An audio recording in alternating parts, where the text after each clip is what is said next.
નમસ્કાર વિદ્યાર્થી મિત્રો, રુદ્ર એજ્યુકેશન હેશટેગ સિરી સુરતી ચેનલમાં આપ સર્વનું હાર્દિક સ્વાગત કરું છું.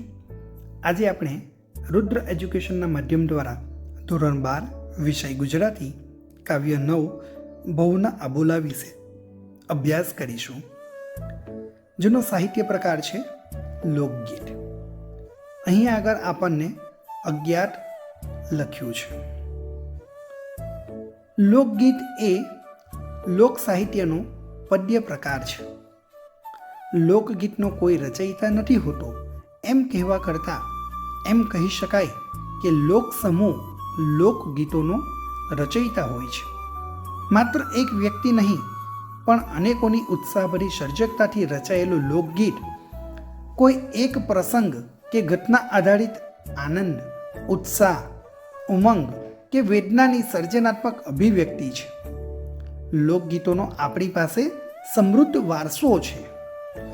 ભવના અબોલા લોકગીતમાં પતિને મનાવવા માટેના અથાગ પ્રયત્નો છતાં પતિ એ રીંઝતા નથી. માટે દુઃખથી સંતપ્ત દીકરી એ સમડી મારફતે પોતાના પિતાને સંદેશો મોકલાવે છે, પરંતુ પિતા પોતાની દીકરીને સાણી સલાહ આપે છે. દીકરી સુખ તો બધા માણે, દુઃખ વેઠે તે સહનશીલ કહેવાય. દીકરીને વેઠવા પડતા દુઃખ એ સામાન્ય નથી. એ વાતની પ્રતીતિ ડુંગર ન ખેડાય, સમુંદર ન મપાય, પરણ્યો ન વેચાય અને કરમ ન વંચાય જેવી વાતો દ્વારા થાય છે. આ લોકગીતમાં સાસરવાસમાં દીકરીને પડતા દુઃખ કેવા અસહ્ય હોય તેની વાતો કરવામાં આવી છે.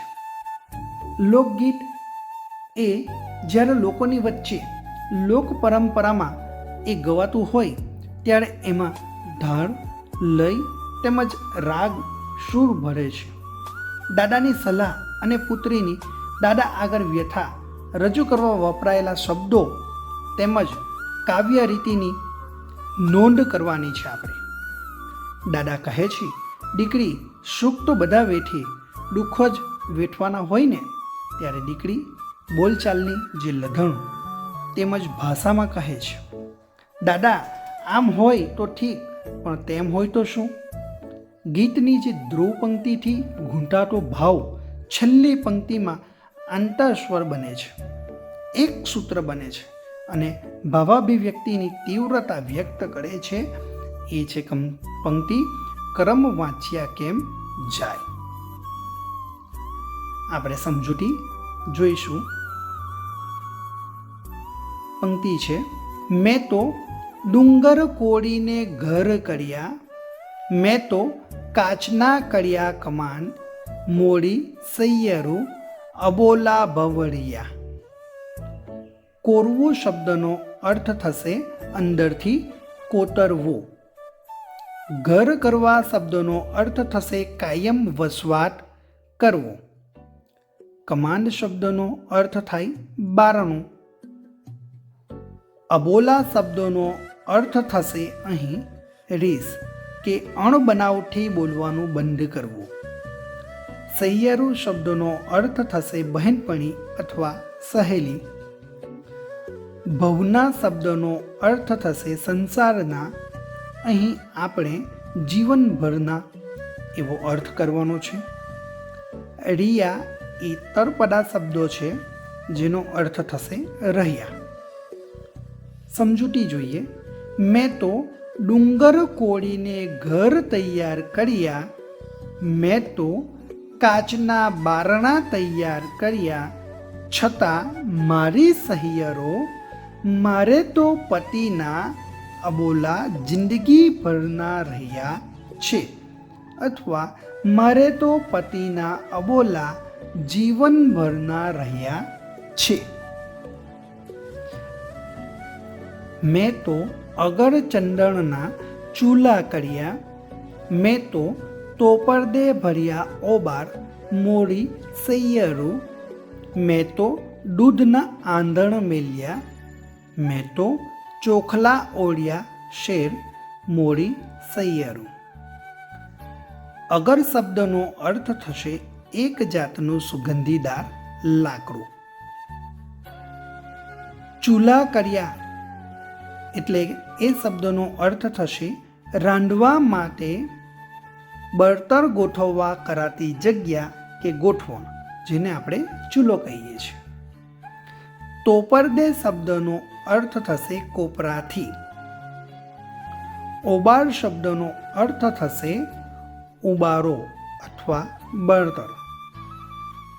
આંધણ શબ્દનો અર્થ થશે રાંધવા માટે પહેલેથી ગરમ કરવા મૂકેલું પાણી. અને ઓળિયા શબ્દનો અર્થ થશે ઓરવા અથવા રાંધવા માટે દાળ કે ચોખા આંધણમાં નાખવા. શેર શબ્દનો અર્થ થશે આજના સમયના 450 ગ્રામથી લઈને 500 ગ્રામ. ચોખલા શબ્દનો અર્થ થશે ચોખા. એની સમજૂતી જોઈએ.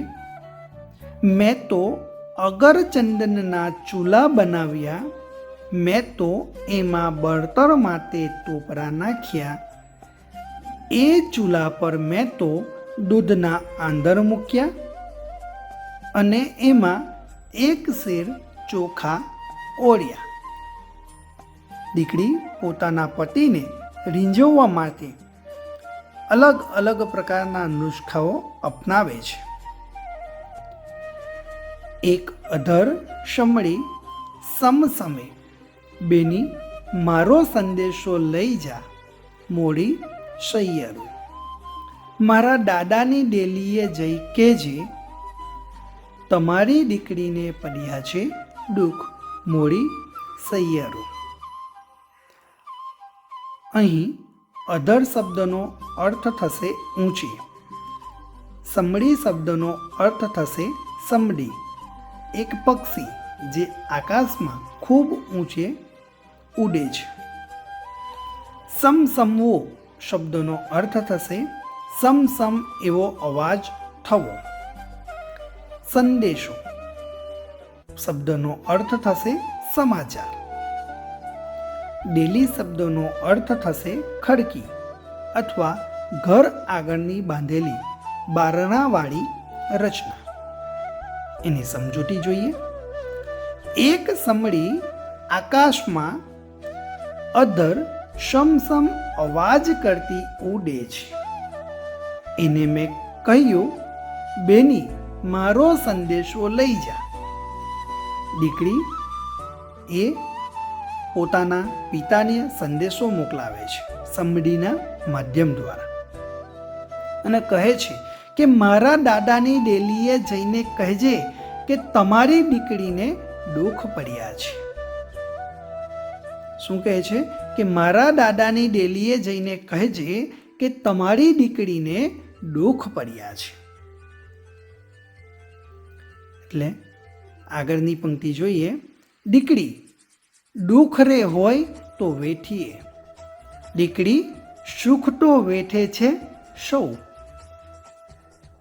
વેઠવું શબ્દનો અર્થ થશે સહન કરવું. એની સમજૂતી જોઈએ. તો દાદા પોતાની દીકરીને કહેવરાવે છે. દીકરીએ પોતાના દાદાને સંદેશો મોકલ્યો છે કે પોતાની દીકરીને દુઃખ પડ્યા છે. એટલે દાદા પણ પોતાની દીકરીને ફરી પાછું કહેવરાવે છે કે દીકરી દુઃખ હોય તો વેઠીએ, દીકરી સુખ તો સૌ કોઈ વેઠે છે, સૌ કોઈ ભોગવે છે. એ પોતાની દીકરીને સલાહ આપે છે.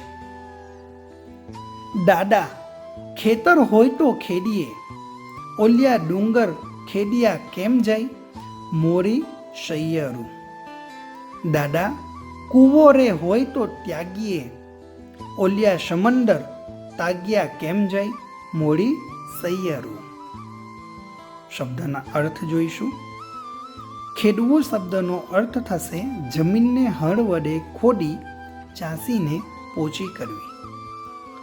તાગવો શબ્દનો અર્થ થશે માપવો, જેની સમજૂતી આપણે જોઈએ. એટલે ફરી પાછી દીકરી એ પોતાના દાદાને કહે છે કે દાદા ખેતર હોય તો તેને ખેડાય, પરંતુ પેલા ડુંગર સી રીતે ખેડવા? દાદા, કૂવો હોય તો તેનો તાગ કાઢી શકાય, તેને માપી શકાય, પરંતુ પેલા સમુદ્રનો તાગ સી રીતે કાઢવો? સમુદ્રને સી રીતે માપવો? એમ એ દીકરી પોતાના દાદાને કહે છે. દાદા, ધાંધોરે હોય તો વેચીએ, ઓલ્યો પરણ્યો વેચ્યો કેમ જાય? મોડી સૈયરું. દાદા, કાગર હોય તો વાંચીએ, ઓલ્યા કરમ વાંચ્યા કેમ જાય? મોડી સૈયરું. અહીં ધાંધો શબ્દનો અર્થ થશે બળદ, પરણ્ય શબ્દનો અર્થ થશે પતિ અથવા ધણી, કરમ શબ્દનો અર્થ થશે નસીબ. જેની સમજૂતી આપણે જોઈએ કે દાદા, ધાંધો એટલે કે બળદ હોય તો તેને વેચીએ. દીકરી એ પોતાના દાદાને કહે છે કે દાદા, બળદ હોય તો આપણે તેને વેચીએ, પરંતુ પેલો પરણ્યો એટલે કે પતિ કેમ વેચાય? એ પ્રશ્ન દાદાને કરે છે. અને આગળ કહે છે કે દાદા, કાગર હોય તો વાંચીએ, પેલા કર્મ નસીબ સી રીતે વાંચવા? શું કહે છે? દાદા, કાગર હોય તો આપણે વાંચીએ, પરંતુ પેલા કર્મ નસીબ આપણે સી રીતે વાંચીએ? આમ સરસ મજાની સમજૂતી આ કાવ્ય દ્વારા આપણને જોઈ છે. વિદ્યાર્થી મિત્રો, અહીં આગળ આપણે કાવ્ય 9 પૂર્ણ કરીએ છીએ. વિદ્યાર્થી મિત્રો, જો તમે અમારી ચેનલમાં નવા હો તો તમે અમારી ચેનલને સબસ્ક્રાઈબ કરજો, લાઈક કરો અને શેર કરો, જેથી કરીને જરૂરિયાતમંદ લોકો સુધી આપણા વિડીયો પહોંચાડી શકીએ. Thank you.